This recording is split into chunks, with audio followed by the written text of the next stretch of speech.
My girls are my everything, but I likely would not have ever been able to have them had I not had access to basic reproductive rights that Americans, up until recently, had been depending on for decades.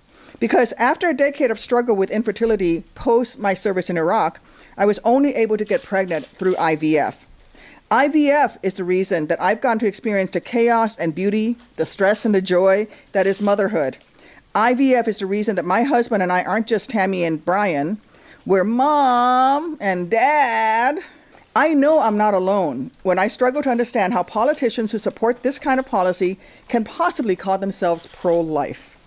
After Roe v. Wade was overturned, actually even before then, when Donald Trump promised to only appoint justices who would overturn it, I warned that red states would come for IVF, and now they have. But they aren't just going to stop in Alabama. Mark my words, if we don't act now, it will only get worse.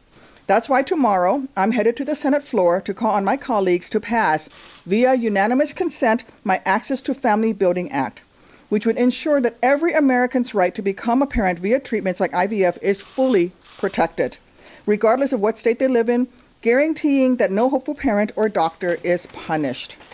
We face a lot of tough calls as senators.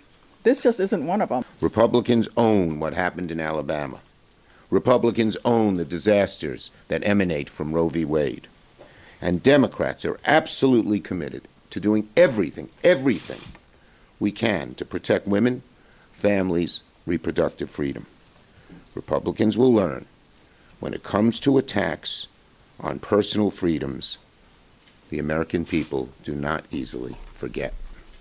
If Republicans seriously want to help fix the chaos and devastation they have worked so hard to create, they can help us restore the rights enshrined in Roe, which they overturned, to make all this possible, and they can help us pass legislation to protect and expand IVF care. And our bill, the Access to Family Building Act, is a great place to start. It just does not get more straightforward than this.